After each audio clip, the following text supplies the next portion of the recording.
Hello, Playdate. This is Don, This is Nick. and Ryan is not with us today, unfortunately. But this week we are still covering Playdate news Recent indie releases. and a whole lot more. Thank you for listening. Let's get started. Ryan will hopefully be back on our next episode. I know we haven't had a full crew very much the past 3 months. It's nothing personal. Don't take it personal. It's just one of those things. I don't know why. Busy time of year. Busy. This entire year has been a busy time of year, apparently. The past 4 months. That's true. It's just one of those things. It is. Well, Don, I'm delighted to be here speaking with you today. I'm very happy to be with you too, Nick. Oh, thank you, Don. I thought we could start with some news and notes. How do you feel about that?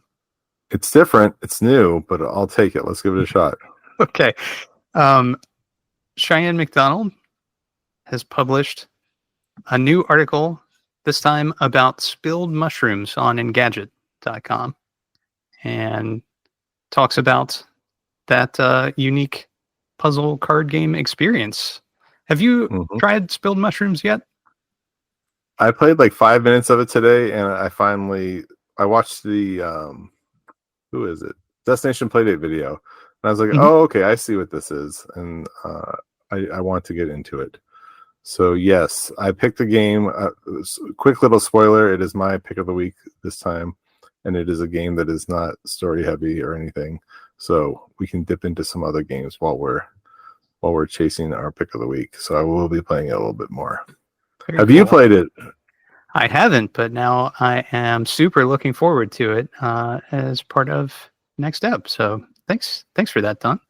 This is not the pick of the week, but another game is that will allow us the freedom to play this as well as the pick of the week. Did I misguide you on that? I think you did. So listeners that turned their podcast player off immediately 10 seconds in, the game was announced, will have no idea what's coming. So just like me. The pick of the week will still be announced at the end of this episode. This is not it, but this is a fun game that you can play in tandem. Very good. Okay. For the third time. Yes. Anyway, back to spilled mushrooms. Fun game and really cute. I guess it is kind of a card game, but without cards. They're I don't know, plaques. Plaques with information. Is that what a card is, though? A plaque of information. Yeah. Okay. Whatever, Nick. Just keep going with your story. Okay.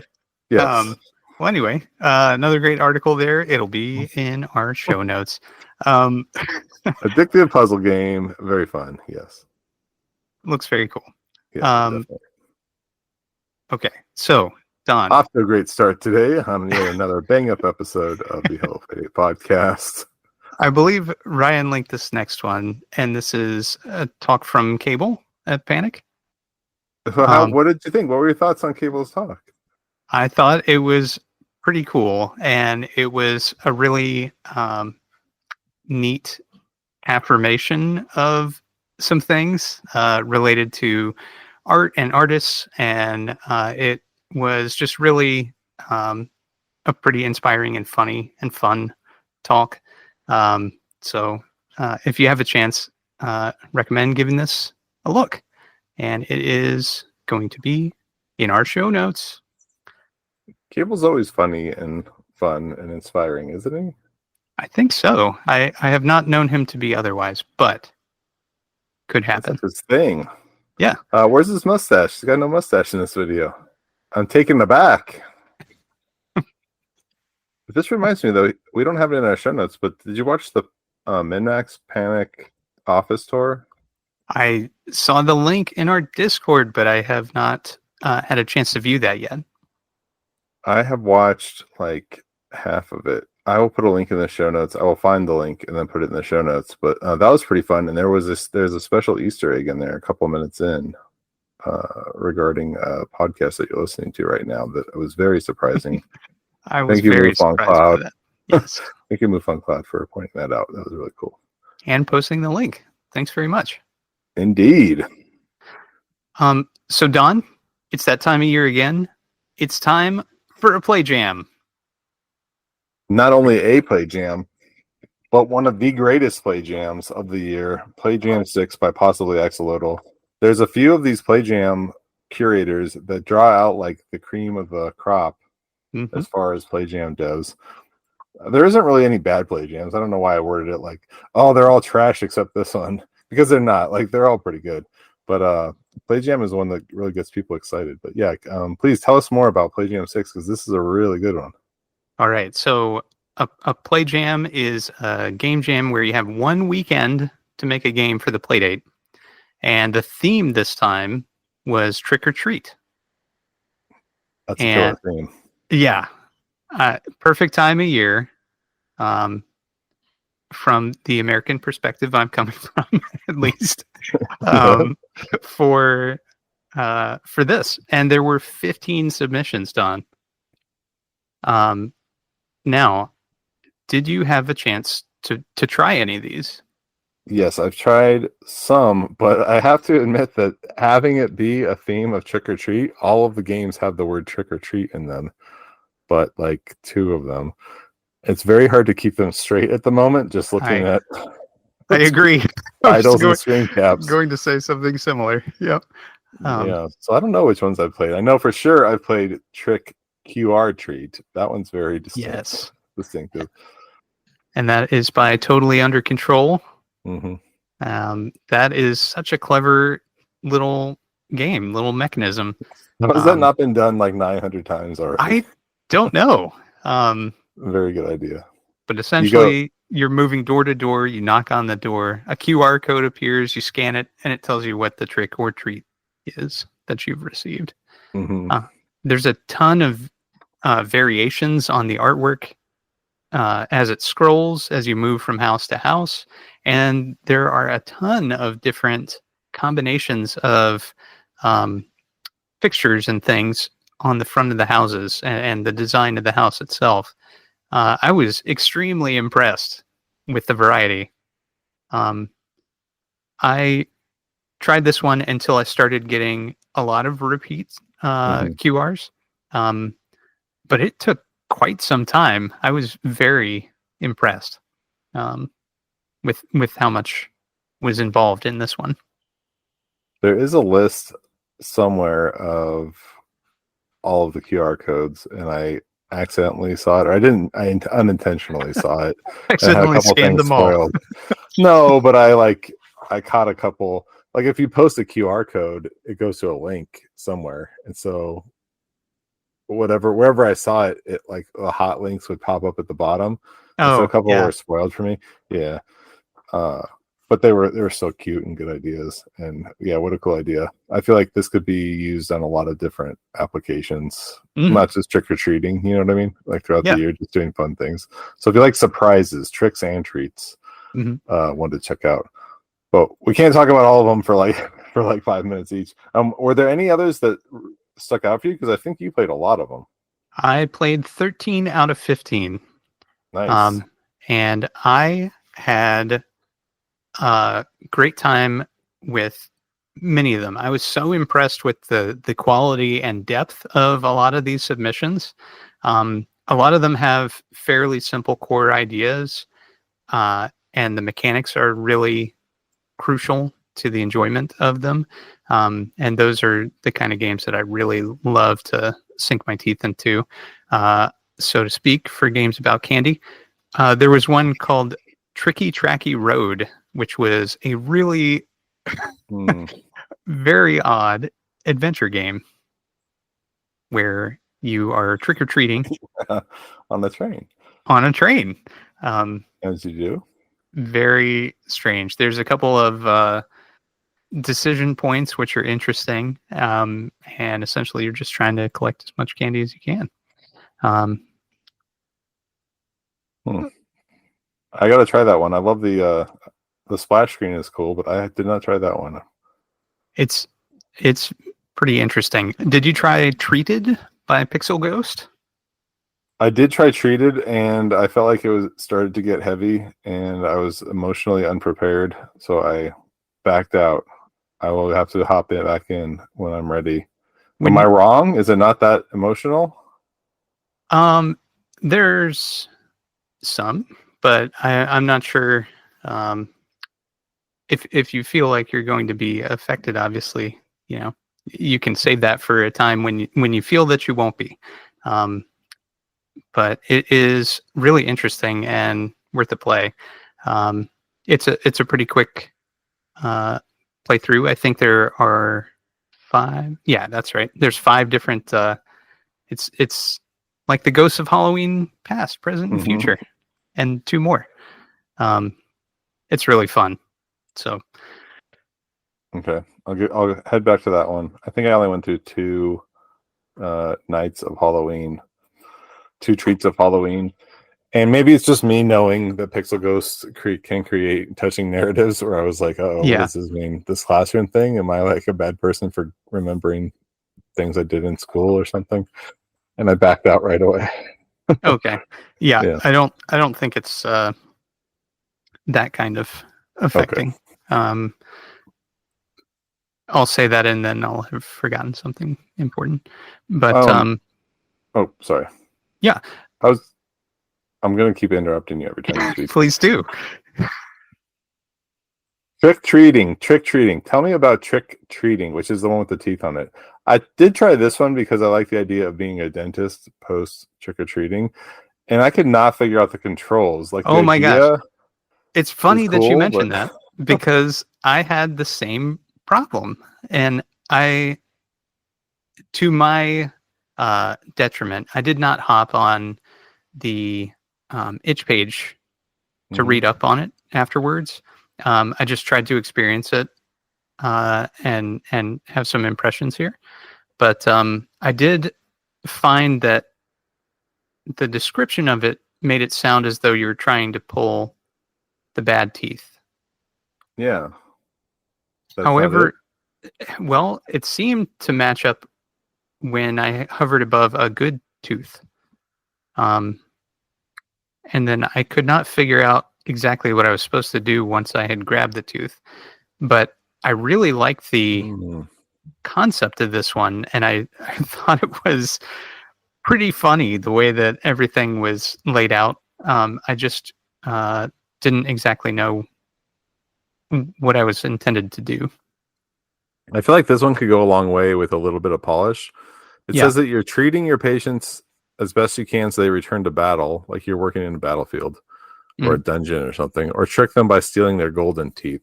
So you don't want to steal all the golden teeth or they'll get suspicious. So you need to treat some of the bad teeth at the same time. The problem was more that I would like go to fix one tooth and all of a sudden it's like, oh, you fixed 4 bad teeth, 1 bad tooth left. So I'd like instantly fix 4 of the 5 bad teeth. So maybe it was like a bug or something. But the concept, very, very cool. And like I said, with just a little bit of polish, maybe there's a really cool game in here. I was just reading some itch comments, and it sounds like maybe the crank may be a little more sensitive than we were expecting it to be in this game. Oh, you're just using a battle axe, knocking all the teeth out at once with that crank. Right. That seems to be the case. Did you try Picky Treats? Picky Treats. Gosh, these names. Picky Treats easily has my favorite looking gifts, but I have not tried it. Okay. Screenshots. You're picking the real candy from the fake candy, trying to get the highest caloric intake value possible. Yes. I thought that was fun and clever. And it doesn't say this initially, but you're grabbing, I think, 16 different items in order to get that value. Can we talk about Bonafido by Ray? Yes, Fido? I did play Bonafido. I did play Bonafido.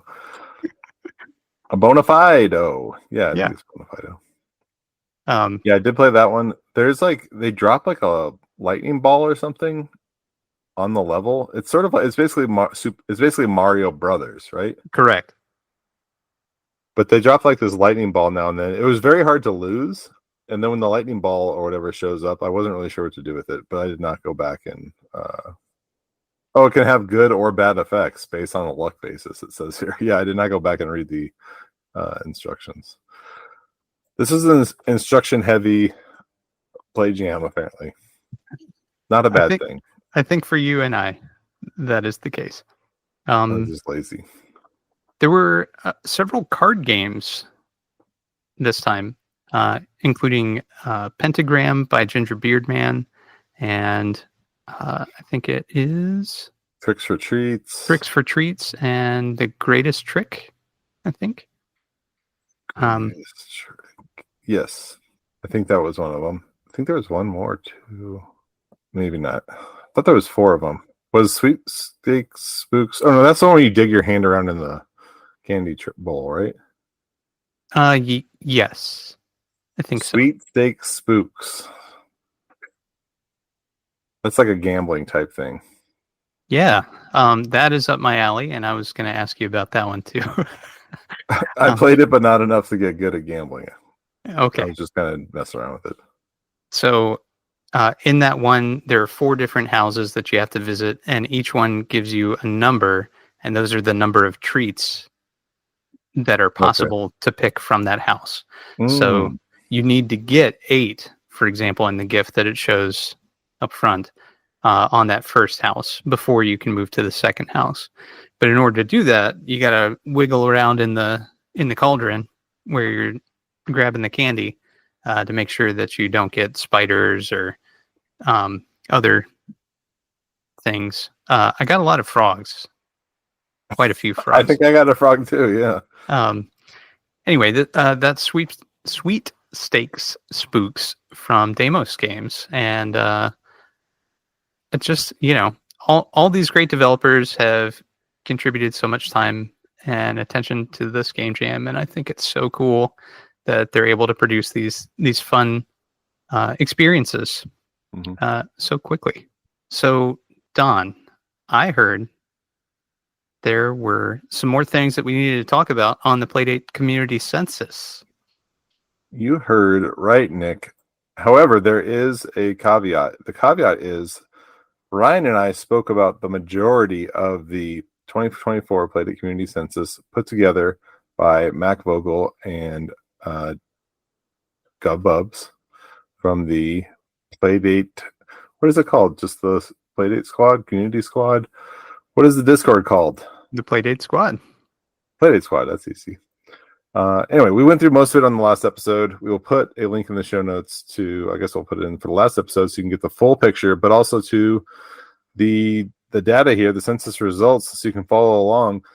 But we cut Nick out of almost the whole thing, and we left just the nerd stuff for Nick. So Nick is going to cherry pick what we left and go over, give us the cream of the crop details here, and then we will wrap it up at the end with the, what do they call it? Closing thoughts is what they call it, and we will also call it our closing thoughts. We will close our thoughts as well.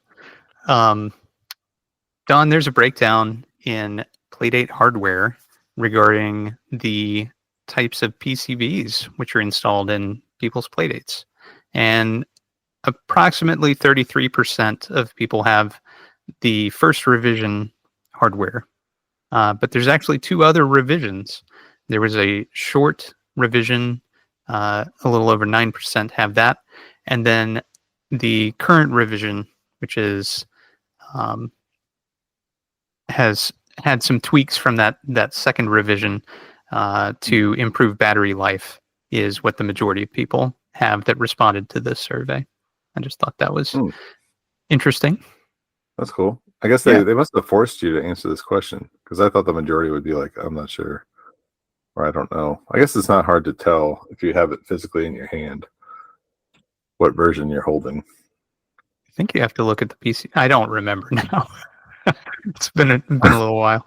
I think when you enter your code, your serial number, it probably breaks it down. Oh, that's probably what it is. On the back of mine, it says Y01, but I don't know if that has anything to do with the thing. But my serial number does. Who knows? I don't want to get this. I'm already getting into the weeds. Keep going, Nick. Okay. Either way, everybody answered. Hey, Don. Hey. If you were thinking about developing a game for the Playdate, would you be surprised to learn that almost 70% of respondents use Lua? That actually is surprising. I thought it'd be way higher for Pulp. I did too. And Pulp is at about 10%. So that is pretty shocking to me. We've talked about a great number of pulp games on the podcast, and we've talked about the democratization of game development and some of the things that pulp enables, which are so unique and interesting. And it's surprising to me that the majority of developers are falling back to Lua in particular, because it is not as efficient as C, so you don't get speed, and it's not as easy to use as pulp. So it's just it's kind of interesting. And the thing in this survey, which is trailing the rest, is Swift, and that has 2.5%. So that is a fairly sizable chunk for having recently come out. I think that was this year that This summer, came out. maybe, or spring. It wasn't that long ago. No. I don't know. But time is flying. Time is fleeting. I can see a lot of like Apple devs and fanboys being into the Playdate though, with Panic's history. Yeah, and Swift kind of goes hand in hand. So yeah, maybe it's shortly for those folks. But yeah, apparently of the respondents, the other stat that I thought was really interesting here is that of the respondents to this survey, almost 40% of them were developers. Wow, that's true. Yeah. For the Playdate. Did you count yourself among them? Well, I haven't released anything yet, so no. No, but you could have developed. Hmm. You've kicked the tires a little. I don't remember the phrasing of the question, so it's possible that I said yes. I know even Ryan kicked the tires. In pulp, that's right. Yeah. Those are devs? I was just curious. Because you are a dev. You develop software. Yeah. But I haven't released anything for the Playdate yet. All right. You're not an author unless when you that day release something. comes, I look forward to hearing critical review on another Playdate podcast. Ooh. All right. All right. So let's talk about closing thoughts, Don. You ready? All right. Let's close all of the thoughts. How happy are you with the Playdate as a product? I mean, most people are very happy. Yeah. Up in the 90s and as in the 4 and 5s. No surprise there. Yep. What about this rainbow chart, Nick? There's a lot of different colors represented on this chart. These are things we'd like to see in the next 12 months, and not surprisingly, more games really led the pack at like 50%. I think they're going to get their wish. Yeah. That was split between another season and just more games. But, those are a similar concept. Let's see some more stuff. And then about 20% won a dock. Did you hear the news about that? It got pushed back. Well, it got pushed back. It's on the edge of the table now.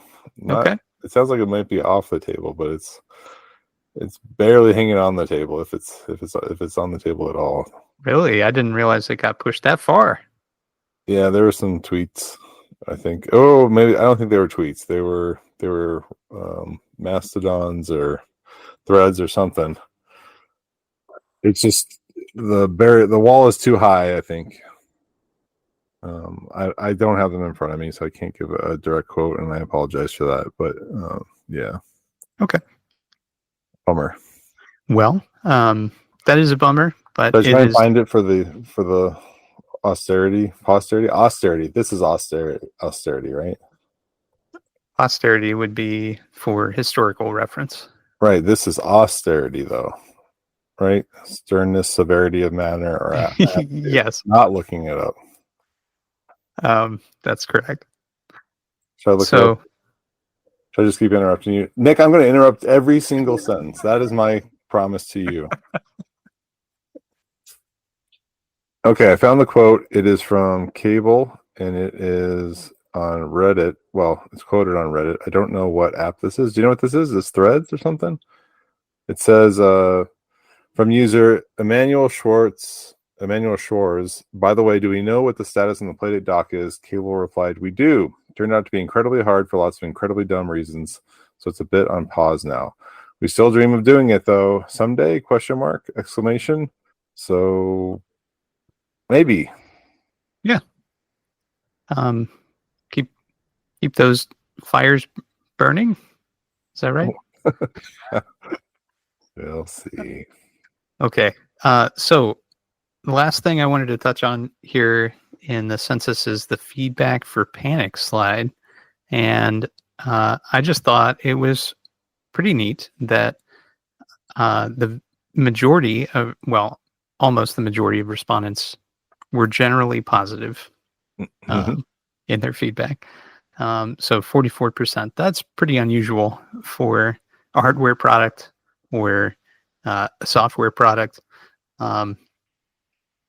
So I just wanted to highlight that because I thought it was worth mentioning that they're doing a great job. Yeah, the top quote hits on something that we've mentioned a few times in so many words. As software gets worse and worse, and our cyber utopia is quickly becoming a slow, buggy drag, basically, the Playdate stands as one of the few things that's well done, something I'm excited to share with people. Yeah, I mean, for the most part, games just work on Playdate. If they're supposed to work, they just work. If not, it's a software problem and people just fix it. The Playdate works how it's supposed to work for the most part, and very little rants about the Playdate in our Playdate Discord, which is wild. So very cool. Very good. Well, I think that ends this portion of the news, and that brings us to Destination Update. Yes, Destination Update. Spilled Mushrooms, the game we talked about earlier, where you move plaques around and lots of plaques and calendar pieces and move the mushrooms around the town. There is a deeper dive done by Destination Playdate. So did they call them cards, though? I don't know what he calls them, but it definitely made me interested in, oh yeah, I got to check this out. Between the Cheyenne McDonald article about, oh, this is the game I play every day with coffee in the morning, and the Destination Playdate video, I was like, oh heck yeah, I definitely got to find time to get this in ASAP. And then the other video that he posted in the past couple weeks is for Bender 2 Bend Harder by Matt Sefton. And so this was interesting because he found a way to get high scores. He was on the top of one of the leaderboards, top of a lot of leaderboards, and he got into he cheesed the game, and he figured out a way to do it and make the bends run slower. And he gave the tip in the video. And so I mentioned it in our Discord, and Matt pushed a update where he found out why it was easier and fixed it. So it was like a graphical processing, I don't know, one of those things that devs know how to fix. So it's fixed. Cool. Yes. But anyway, cool video. And congratulations to Destination Playdate and Attack Slug for the amazing scores on many of the leaderboards. I'm not salty. It's okay. I'll get. You don't sound like it. So I'm not. I don't sound like it. No, of course not. I'll get my scores in there on our regular hard mode. Legitimately, is what you're saying. Yes. Yes. Okay. Well, that aside, your beef with Attack Slug. No. Let's let's move on to indie inventory. Okay, in the real quick in the indie inventory, all of the PlayJam 6 entries that we talked about, I didn't want to spend a bunch of time listing them all, although I'm sure they're all fantastic. So there'll be a link to the PlayJam 6 entries in the indie inventory, and you can grab those because they all just showed up populating in itch. And this way, this is like a one-stop shop for all of them. Yep, that's very thoughtful of you. So Don, first up is Spooky Squad. Tell me about it. I saw the GIFs for this and immediately thought of the Data East Ghostbusters game. Maybe that's not an apt comparison, but I was very impressed with the graphical quality. of this game and how beautiful the sprite work was in it. In this, you are busting some ghosts. You're hitting them with some rays. You're capturing them or blowing them up or exterminating them. Something. Anyway, it looks super fun. I haven't had a chance to try this yet, but it is developed by Rob Seto-Patchett, and it is $6 on itch currently. Have you had a chance to try Spooky Squad, Don? Not yet. I feel like this is definitely coming to catalog. I mean, this thing looks really super cute. Polished, too. Super polished. It looks like maybe there are skulls in the little smoke clouds, unless that's just my eyes deceiving me. But the ghosts have little butt cheeks, and if I show my kids that, this might be one of the very few Playdate games that on the old man black and white system that my kids care about. So I might have to pass this along. But yeah, this looks amazing. It kind of gives me a casual. Is my chair really loud? It kind of gives me a casual birder vibe. The art, with the very thin lines and stuff. Yeah, very cute. And I think that when you mentioned that Ghostbusters game, I was thinking of one that was very poorly reviewed and much more recent. And was like, what are you talking about? But yeah, when I went back and looked at the video of the Dead East game, it did ring a bell. And I think you nailed it. That was a good deep pull, Nick. Thank you. Every so often, it works. Well, cool. So that is Spooky Squad by Rob Seto-Patchett, $6 on itch. Next up, Don, you got to go big. You gotta. There's no other way. I wanted to throw this in here because it's free. It's got multiple endings, including a hidden ending. And I don't know. I like throwing these little one-off, easy, simple games in here. I don't know. Look cute. Look cool. Give it a shot. I don't know what else to say. You gotta go big. Definitely. And this was developed as part of the Ludum Dare 56 game jam by Tatsony, and it is free on itch. It is called Go Big. All right. Go big. Next up, Don. I was ready? kind of hoping. Yeah. Can you tell me about this one? Yeah. Can you punch in some QBasic for me, please? Because it's time to play Gorilla.bas on the Playdate. It's a port of the QBasic game. It's a little demo that they sent with QBasic where you are two gorillas and you're in a city and you're throwing explosive bananas at each other. It's like Worms, but with gorillas. But Gorillas came out 5 years before Worms. Correct. So I'm wondering, I mean, there's got to be some inspiration, right? It looks just like Worms. Yeah. I would have to say that Worms was probably inspired by that. Obviously, Worms is a different take on this with multiple weapons and, a lot more fleshed out than Gorillas was. But this looks very impressive. It retains all the playability with none of the color of the QBasic version. Although you could play that on a monochrome monitor back then. So it's I just didn't have that experience. But anyway, now I can with the Playdate. This was developed by the Unfamiliar Wolf, and it is name your own price on itch. And it's called Gorillas. Next up, we have Walkman, not to be confused with Walkman. This is an homage to the original Walkman, though, released in 1979. So it's an ambient game. You put your headphones on, you crank and relax. It's $1. Every once in a while, I just like these little, short, weird experiences that only the Playdate can provide. Don, have you ever played? This is a weird question, but have you ever played a game called Night Driver by Atari? I mean, it sounds like I've played a game called Night Driver, but I don't know. I'm Googling it now. This reminds me of that. It's like a chill nighttime driving simulator. Throw on some Elliott Smith and just relax. Go for a drive. No, I don't think I played. Oh, yeah, actually, this really crappy looking one that looks like a 2600. I played that one, not this nice arcade looking one. Not the arcade one, yeah. The 2600 one is what I was mentioning. anyway, I just got those kind of vibes when I saw the screenshots at first. So this is by Wow. Sebescarpenedo, excuse me. Oh.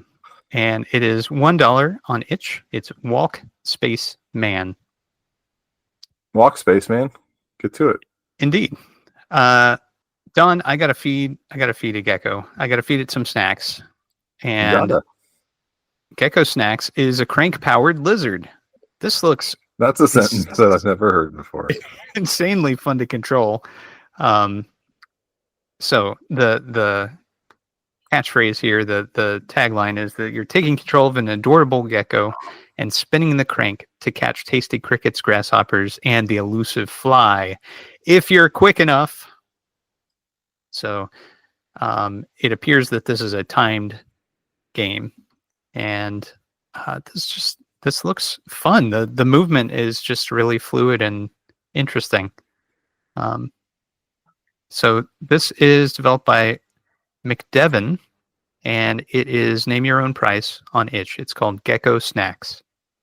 Did you see this note here? This is interesting. This game might drain your Playdate battery faster than other games on average. Drawing rotated images is an energy-consuming effect to use on the Playdate, and as this game revolves around rotating images, it might snack on your battery a bit more. Like I a gecko. Never heard that. Yeah, That's the cool.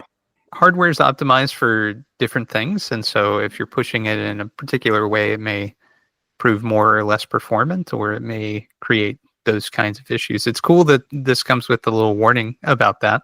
Mm-hmm. I always think about previous talks that we've had with specific games where you go to play them because you had a few minutes to devote, and they completely drain your battery like super fast. Mm-hmm. Anyway, it's cool that this has a warning. I would be interested to know how much more quickly this drains your battery than other games. Call it Gadget, or what is it? Ars Technica. Get them on the horn. Yeah. Hey, Don. Yes, Nick. You know how sometimes you get frustrated with me? Never. You never want to grind me to pieces? Only when you unfairly judge things, Nick. That's the only time. No, what can you tell me? What can you tell me about grind to pieces? We're all love here, Nick. All love. I love you, bro. That's true. Love you what too, is man. This? Why does it say Bill Gates in here? What is that? What's that to do with Bill Gates? Well, apparently, Bill Gates developed a game that's in here. He invented chess? Let's learn more. The chessboard's your mini map, and you're moving a mouse to a correct square to grind and travel through the medieval setting of over 45 actual chess endgames. Find the best move that actually happened in the game to study why it's such a great move, and see pixely animation occurring when you grind the right square. Enjoy. So it features games by Sherlock Holmes, David Letterman, Bill Gates, Deep Fritz, and Mittens, with Mittens in all caps and an exclamation point, and more. That's so interesting. It is. That is deep into chess in a way that I normally am not, but I think this developer has created something that's very interesting and a way to engage with that content in a way that I never have. So, the GIFs make it look very entertaining and interesting too. So this was developed by A Novel Approach, and it's $3 on itch. So if I'm understanding this correctly, you're playing the final move of a famous chess game, basically. Correct. Or a simulated game. And if you make the correct move, that'll be sort of like the easiest move, and you'll definitely win. If you try to make a more difficult move, you'd have to like grind the hell out of it. It'd be like a super hard boss fight if you try to do anything other than this simple move. Or not simple, but the correct move. That would be like a heavy, wow, that's a brilliant move. I can't believe they pulled that off kind of move. Am I getting that right? I think what happens is what you're describing, if I'm reading this correctly and interpreting these GIFs correctly, in that if you hit upon the correct end move, then you are able to progress in the game to the next challenge. Otherwise, yes, you have to fight it out or learn more about what the end move is, and how it could be beneficial to do that. Unclear. Haven't tried it yet. Yeah. But this, like I say, is a really interesting and unique way to engage with that content. So impressive, and I'm excited to try it and not be ground to pieces, Don. The stakes are high. They are very high, at $3 on itch. All right. So, Don, High stakes, low price. Yes, sir. we have a big one that came to catalog this A week. whopper. Yes, sir. Indeed. With a whopper of a title, too. It is. And this is one we are both pleased as punch to discuss. It's Along Came a Spider, Valley of the Hollow. And this is made by friend of the show, Fat Nose Games. And it is the sequel to the incredible Along Came a Spider. This one is a much larger, different adventure than the first one, and it pushes the Playdate in ways like the first Along Came a Spider that are very exciting and interesting. Have you had a chance to try this one yet? Yeah, I tried this one a few times, and you look at that first screenshot, and I kept getting stuck there because I wasn't cranking fast enough, and I thought, oh, I'm just not supposed to get past this part. So I go mess around for a while, try and figure out what I was doing wrong, and then come back to it. And then one time I accidentally cranked fast enough and got past it and was like, oh, I can explore the whole rest of the game now. And so crank fast. That's my pro tip. Crank faster than you think you need to, and you'll be just fine. The game is, I would say, it's much different than the first game, as you alluded to, and it's more of a large-scale adventure, whereas the first game was a very small, bite-sized adventure with sort of just action-y elements and light puzzle elements. But it was a game that we really loved, and so was excited to get into Along Came a Spider, Valley of the Hollow, and was immediately overwhelmed by this huge world. And so I've been kind of just chipping away here and there. And yeah, what do you think? Have you given it a shot yet? Have you dove in? I should mention that if I remember right, we were gifted a copy. I'm not sure. We were just my itch copy. I don't remember. We were given review copies. Yes. Yes. Okay. Good. Thank you so much, Fat Nose Games. Yes. Thanks indeed. And I haven't had a chance to get too deep into it yet. I've been kind of chipping away at it as you have, and I am really enjoying it thus far. Fat Nose Games, all of their games so far have this through line of artistic and storytelling excitement or amusement, which is really interesting. And so I'm always really excited to play a new release from Fat Nose Games. And I'm super excited that this came to catalog, and it is currently $4. And this is a pulp game, by the way. Yeah. Can you believe that this is pulp? Not. There's something. There was some part I was playing, and I had to go back. Like I was pretty sure it was pulp because that's what they program in. I was like, "Are you sure this is pulp? Like, did you guys? Is this one pulp?" Yep. Incredible. Yeah, I know. So Fat Nose Games is George Banks and Johnny Brooks, and again, Along Came a Spider, Valley of the Hollow, $4. Only $4 too. Yep. Hop on it. Enter the Hollow. Yes. Enter the Valley of the Hollow. Yes. All right, Don. It's time to get in a fight. A box fight. Okay. Tell me what a box fight is. A box fight, you slide along the outside of the box. It's just a square box, and shoot stuff inside the box and get points. So it's a score chaser. I am real into this type of game. I played a little bit of it on itch like a year ago, I want to say. Wow. And okay. it just did not work on my Playdate, but it was such a long time ago. It looks like, looking at the GIFs, it obviously works better now. It was like super, super, super laggy, and this looks like the opposite of super laggy. Smooth. So Yeah. they must have fixed something and made it work out. So I might have to dip into this one again because it looks like a ton of fun and like the perfect game for a crank. Like this is going to be Yeah. a different gameplay experience on the Playdate than it is on Have consoles. we talked about Tempest alikes on I the don't think Playdate? so. That's surprising to me because I think all of us love Tempest. Yeah.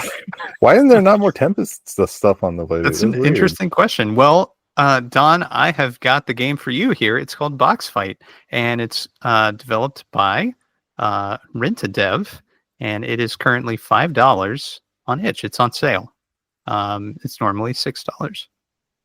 Was B360 the one that was? Yeah, B360 was the season 1 game that was kind of similar. Kind of, sort of similar-ish. No, I mean it was a mixture of a lot of games, but kind of Tempesty. Not, you weren't shooting per se though. Not Tempesty enough, damn it. This one looks full on Tempest, but in a square. It's new. It's unique. There had to be a square Tempest level, don't you think? I don't think Tempest 4000 probably had one. Yeah, Tempest buried in there somewhere. Yeah. Whatever. I just clicked buy, so we'll find out. Okay. I want these unlockable hats. Well, they're necessary. They're core to the gameplay experience, so understood. That was by Rent-A-Dev, by the way. Yes. All right. Let's move to a new land together. Please God, yes. Speaking of clicking buy, yeah. I think I unplugged my headphones and spoke over you probably for the 900th time. Brendan Keogh's Putting Land. Guess who made this game, Nick? Lee Trevino. Damn, you're good. By Brendan Keogh. This is a open world putting game. Well, it's not really putting. You have a driver and a chipping wedge. What is it? Pitching wedge? Pitching wedge, yes. What is with my brain today? This is a sequel to the 2022 PC game Brendan Keogh's Putting Challenge. Now we're in Putting Land. I did pick up this game and played a little bit today. Did you play Golf Story on the Switch? Briefly. Okay. Well, it's a little bit like that. You go around, you hit the ball, you try and get it in holes. You can somewhat just walk around and do whatever you want. So it's golf. It's golf. Dang, yeah, you're on fire today, dude. Yeah. There's a driving range. There's 2 golf courses, I think. Does it say here? Yes. 2 9-hole golf courses to complete. There's water hazards, sand bunkers, etc. You can use the crank or use just button mode. Button mode's pretty straightforward. As with all golfing games, it takes a little while to get used to what strength equals what distance and whatnot. So I'm crushing the ball like 3 holes away from where it needs to be. So I got to really work on that. But it's meant to just be relaxing. I will say that the menus are fantastic. You hit B and a pop-up menu comes up. You got your how to play right there, tutorials, save and quit. Love all that. I love a good menu and good menu UI. Mm-hmm. So that's very exciting. All right, that's Brendan Keogh's Putting Land, and it is currently $6, but it's on sale. It's normally $8. Lobby is made by Hi-Fi Games, and this is ambitious scientists design diabolical tests for the world's first super intelligent blob. But have they gone too far? It's possible. You play as Blobby, a sentient blob yearning for freedom. Push the testing facility to its limit as you overcome mind-bending levels. Discover how to combine mechanics in creative ways and outsmart your creators in this challenging puzzle game. I am not sure what's going on in these GIFs. So you haven't got to this part of UFO 50 yet? You haven't got to this one? This looks like a straight up NES game, like in a good way, though. Yeah. Might be blobbing it up soon. This looks kind of fun. Yeah. A lot of cute sprite work, too. Little eyes and so forth. This is a game that's made by Kyle Long, and it is currently $5 on catalog. Blobby. All right. let's hear about the rowing rivals. I had never heard of this one, so this came out of nowhere. Rowing rivals, your rivals, and you row. That's all I know. Yeah, you're on a rowing teams. I'm assuming you use the crank to row. You have 18 unique levels. You have speed, stamina. You race around the country. I love the little flags moving along the sides there. We'll see. I don't know. I love the style. I'm not sure. I would love to hear more about the gameplay. Mm-hmm. That's Rowing Rivals. Rowing Rivals, and it was developed by Evgeny Kirichenko, and it is $5 on catalog currently. Fair enough. All right, Nick, you've got the. You're really okay. Oh, we have games on sale. 2 of those games were on sale. I think it was Brendan Keogh's Putting Land and Box Fight. Thank you, Nick. Those are the only games on sale right now on catalog. And now we are off to Boop Pick of the Week. We forgot all these boops. Forgot in air quotes all these boops. Sorry, Ryan. Pick of the Week by Nick. Take it away, Nick Olis. Okay, the pick of the week this time is Off Planet Dreams by Ledbetter Games. And this is available on catalog and itch. And the write-up says, it's an invisible puzzle platformer where dying is feedback and death is information. As you move about each level, your mind will fill in the blanks, and any deaths are simply an instant restart showing you where not to go.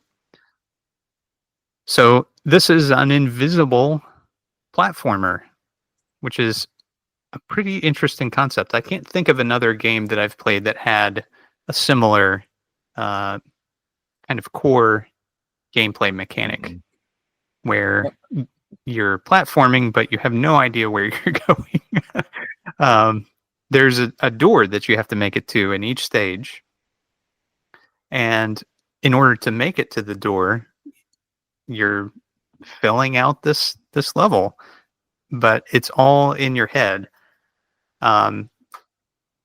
This is very unique, as I say, but there are ways to make it more accessible. In fact, there's a few different options available.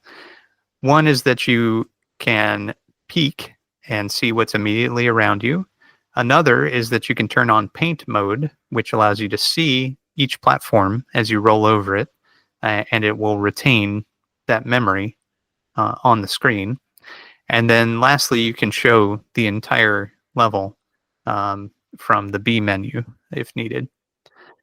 So this game has a lot of content. I was very surprised with the number of levels. I shouldn't have been surprised. This is a Ledbetter game, and Ledbetter games, in my mind, are sort of synonymous with hidden depth. There's a lot of content that is not necessarily right on the surface. And so we'll get more into that later on. But I was curious, Don, did you get very far in this game? How much did you get a chance to play? Yeah, I finished the main narrative, and I got about halfway through the bonus worlds. I guess it's. I'm gonna try and stray away from spoilers until the end of the conversation, but there are some bonus levels. I won't go much beyond that. So yeah. I know. I don't know if I know the bulk of what's in the game, because as you mentioned, Ledbetter games are usually just packed with secrets and lots of alternative content that you are not apparent at first. But yeah, the bulk of the normal narrative, I think I explored, but I definitely finished the game in air quotes again. Very good. And I really go ahead. Sorry. Oh, what are your thoughts on the mechanics and your method of navigation and so forth? Mechanics are awesome. Like he released that game. It was like one bit. I always get the name wrong. Does it say on here? I think it's 1-1 bit. Yeah. 1-1 bit. Yeah. And I was like, oh, this is a really cool idea because it's on a grid. And so you kind of know, even if you get stuck, sort of, you can kind of go, okay, well, I went over 2 grids. Like now I can go over 3, now I go over 4. So you don't ever really get stuck. And I was like, that's such a cool idea, just having these invisible grids. And I feel like that's been done in like a level maybe, or a screen maybe on like some other game, some like Braid type game. but never like a full game where it could really explore, okay, well, how do we go? How is this not just a one-trick pony for one screen, but how do we turn it into a full game with worlds and levels and all that, and different mechanics and whatnot? And yeah, I think Ledbetter, maybe this is his best game from top to bottom. There is a narrative, and there's like a kill count, and so if you really want to push yourself to keep your kills down, you can.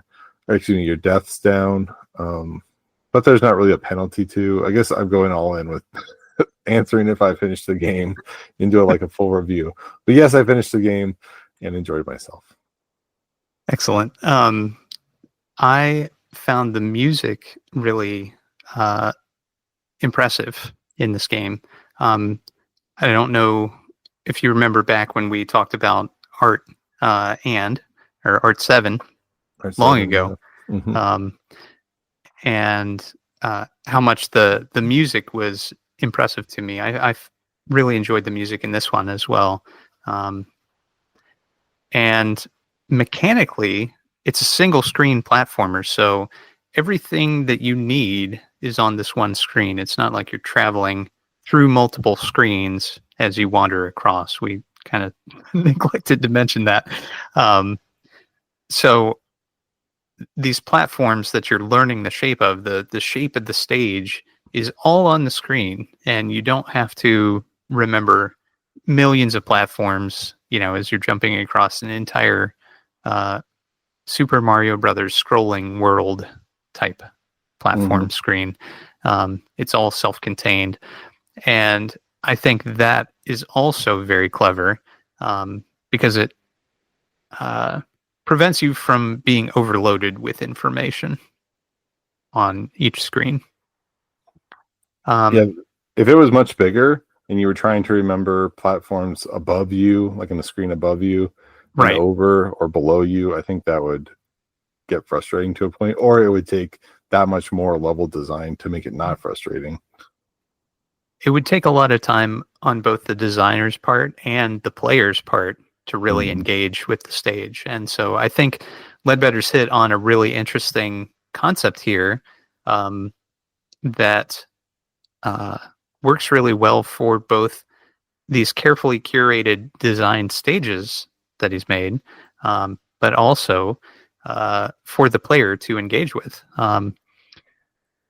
And speaking of engagement, can we talk about the artwork in this? The character sprite is so expressive. Yeah, that was one of the first things I noticed. That's something I mentioned several weeks ago when the game first came out, like how he pulls himself up onto a ledge when really your character, for those who haven't seen it, is just sort of like a little blob, like a little ball. So to have it like have a pull up, a grabbing and pulling animation really surprised me, but then it works. It's cute, and it almost has nothing to it, but it's clear. Yes, That makes sense. It's cool. Yeah. It's got kind of shrink and squash animation as it moves, jumps, bounces.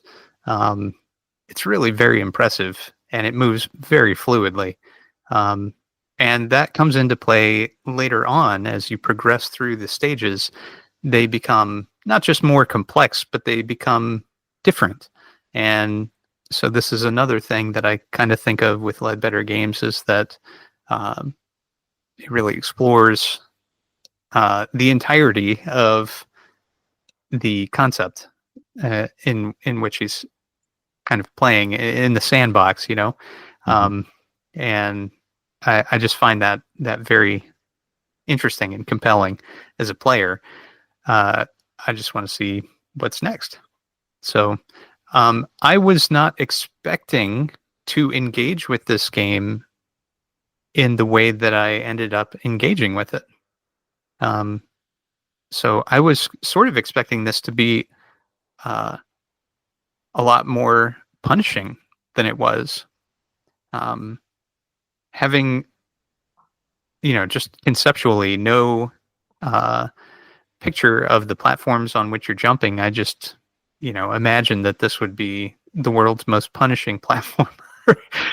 And It's like you have to make long jumps and barely catch it. yeah, And then the next one, a long jump, barely catch it. And then, I slipped, and you got to do it 50 times kind of thing? Or yeah, exactly. And okay.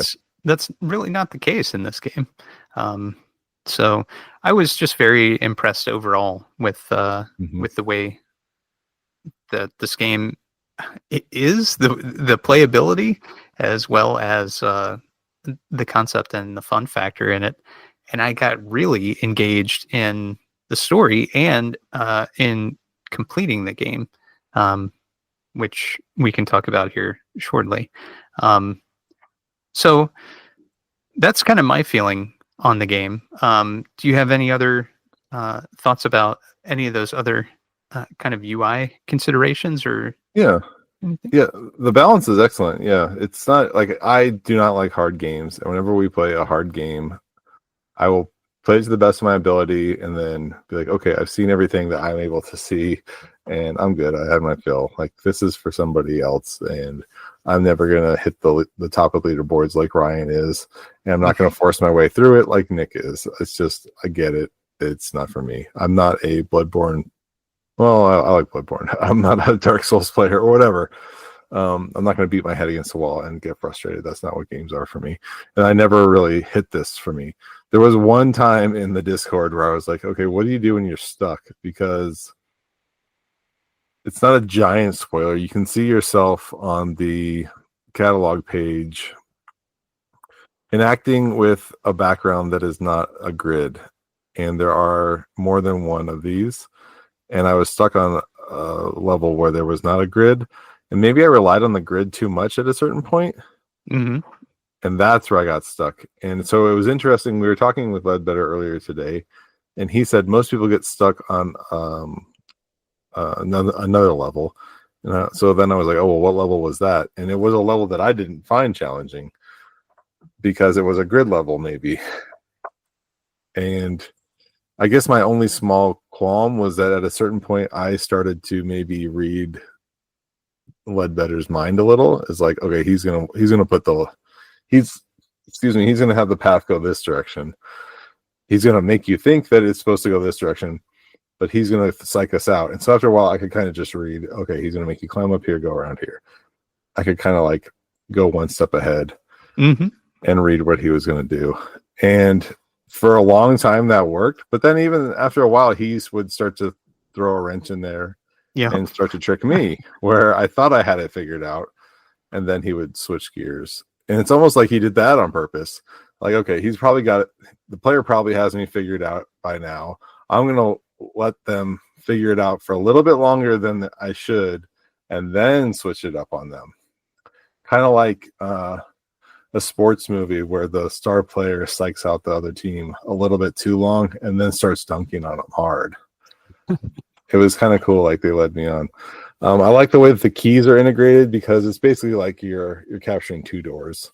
You got to figure out how to get to two obstacles in one screen. So that doubled up the value.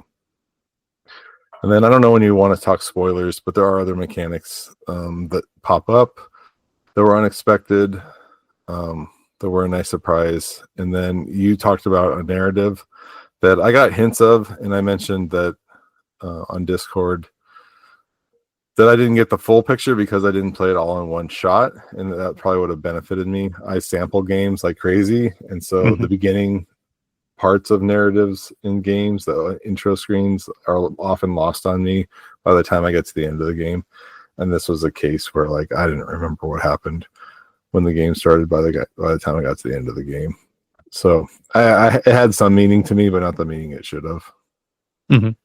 But that was more on me than it was the game, because it's not necessarily a long game. Even with my poor skills, I probably could have beat it in 2 hours. Yeah, somewhere in there, I think. Yeah. Well, overall, I would recommend this game. I think it is well worth the play. What do you think, Don? Yeah, I mean, we play 26 games or so, but games of the week, and I could see it going in my top 10 at the end of the year, frankly. It's got all the elements there. Yeah. Well, shall we jump into Spoiler Town? Let's take a quick look in our Discord, make sure we got everything covered before we hit the spoiler town. And then there is a lot to spoil here. So if you have not played it, please go check it out. I also wanted to thank Ledbetter. He gave away several copies of the game in our Discord. And if you won a copy, please check your messages. If you have not heard from me, check your messages on Discord, because I think almost everybody has not responded. So I think Discord thought I was sending spam. Check your spam folders. Yeah, But, it's tightened down a little bit. Yeah, it's hard to find now. Mm. Anyway, so Dino wrote in, hey, Ledbetter, want to drop a note, say I enjoyed it. It's a fun, unique experience. Great spin on the platformer genre. Dying is feedback. Death is information. That sounds like a Tom Cruise movie line or something, but that's something I'm throwing in there. But yeah, Dino says that's the perfect tagline. It took some time for me to drop this mantra, but once I had found myself happily and relentlessly lobbing the little dude off the platforms and into oblivion. Ledbetter had posted a blog post covering the backstory and was surprised to learn the game was built with Pulp. But he says it feels like the engine is expanding its capabilities. Has Pulp received big update, Nick? Do you know? Not that I'm aware of. Yeah, I don't think so either. So I'm always very impressed with things like Along Came a Spider, Valley of the Hollow, and Off Planet Dreams here that are doing new and unique things with the limited tool set that's available. Yeah, very cool. There's a lot there. And I wanted to mention, if listeners are not aware, we now have threads in our Discord. So if you want to just read what people are saying about Off Planet Dreams or Test Flight or Squids or whatever, you can just go to our pick of the week discussions and you can dig in there and add to it. And everything we've talked about, whenever we talk about, oh, check out the Discord, blah, blah, blah, all of it's contained in one little spot. So you can see it all in one place. And now I think we can get to spoilers. Okay. Cool. So our chat with Ledbetter summarized this better than I could have. So I'm going to read a bit of what he wrote here. He says that there is an overarching story to the game, and he wanted to establish that even from the title card. There's a kid in a blob, and they're playing around in what looks like a very Mario 1-1 environment, but the blob gets separated from the kid when you launch the game. That's something I didn't even notice, Don. Did you notice that? No, I never realized that I was the blob in a game and the kid was outside the game. As silly as it sounds, I didn't piece that together until, much later. But okay, getting back to Ledbetter's comments here. Very first level of the game looks similar to the classic first screen of Mario 1-1. And from there, you puzzle platform through 3 increasingly mechanically complex worlds, from jumping to key puzzles to gravity flipping and so forth. In my head, I call this game A Blob and Its Boy. The blob is literally trying to get back to its kid. So the first half of the game is something akin to deep sleep, where all is dark, and when you start to awaken, the blob travels through full-scale art-level dreams, and eventually to a TV to get home to its kid that's also waking up lonely. Kid walks outside to their treehouse to look up at the stars, and the blob travels through fantastical dream worlds to get home to the kid. The blob literally hops out of the TV to come back to reality.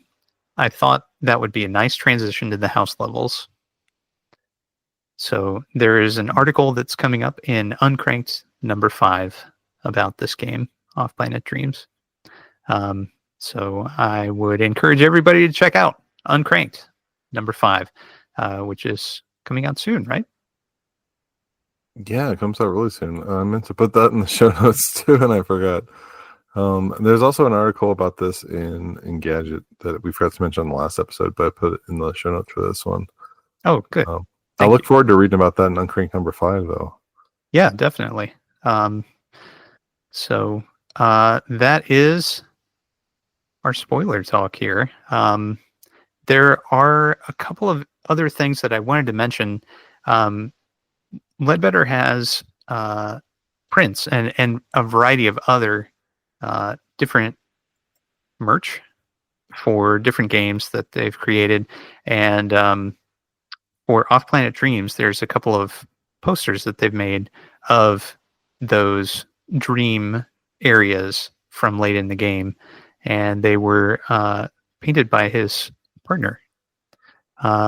So I think that's super cool, and I just wanted to note that. That tree, that's actually an area where I had a little bit of difficulty. I went back and forth on that tree a bit. It took me a little while to get all the keys. And at first I wasn't sure how many I needed to collect. It does tell you, but I was not paying close enough attention. So I gathered a bunch, and then I realized that there are multiple screens that I need to collect the keys from. The other thing is, initially I played through and didn't collect all the keys. And you get a different ending if you collect all the keys. Do you know what the different ending is? Oh, yes. Oh. I do. Because I went back and played through the whole game again and got all the keys. This game... Don't reveal it. Don't reveal it. Is that fun? All right. Well, here I am. I'm about to reveal. No, I'm not going to reveal it. Please check it out. I encourage everybody to keep practicing those stages until they collect all the keys. It is very doable. In some cases, I just skipped through because I thought I, had completed the level, but collecting those keys is very important. Cool. Yeah, definitely. There were a few that a few times I was trying to get keys and I just would accidentally hit the door and be like, oh crap, I can't go back. But I guess you just go back and get them. You would have to start a new run, I think, in order to do that. Yeah, that's what I was thinking too.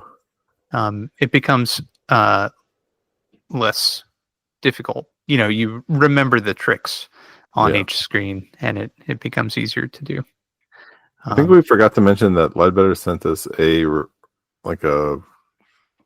complete copy right around the time it launched on catalog. So thank you for a review copy. Yes. So we received review copies for this game, and they were what was published to catalog. Well, is there anything else we want to add? I mean, there's a lot we could say. We're way over on time, I think. It's hard to say, but I feel like we could go long on this one, and without having Ryan here, I'm curious to hear his thoughts too. I could see this as being one we always talk about, like, oh, it'd be cool to revisit this game or that game, and I could feel like this is one we could add to that list of. Maybe in our top 10 list we can. Yeah, that's not a bad idea, because we didn't talk about how the menu screen works, and there are a lot of secrets you can find in here and whatnot. So. Oh yeah, it's a Ledbetter game. It's a Ledbetter game. Yeah. Check it out. Worth a look. All right. It's not hard either. Like, it's not like a tricky platformer. I am not into tricky platformers. If you like platformers, then you'll be fine. Yeah, there are some. As easy, as difficult as you want it to be is what Cheyenne McDonald wrote about it. There we go. And I would agree with that. Much more eloquent than either of us, especially tonight. Okay. Well, thanks very much, everybody, and. Thanks very much for coming out to see me at the York show. That happened since last time. Yeah, how'd that go? Oh, it was great, Don. And I did get to meet a listener there. Thanks very much for listening and for coming up to say hello and playing my games. That means a whole heck of a lot. So thank you very much. I'm a little envious. I haven't played most of the Nick games yet. They are real hipster picks, Don. So no, that's okay. That's really cool. You got to meet a listener, and the listener got to meet you. So yeah, glad you had fun there. It was awesome. Yeah, York is great, but you know what else is great? Getting to talk to you. So thanks very much. And if you would like to reach us, you can do so. Before you reach us, don't forget to check out our next game, Be Kind to Yourself by on Cloud. Yeah. You hadn't made a pick. That's okay. Now I've made a pick. Our next game is Be Kind to Yourself. That's okay, Nick. Be kind to yourself. Our next game is also called Be Kind to Yourself. Okay. And it is $8 on catalog or $7 on itch. And we are committing to Orion pick.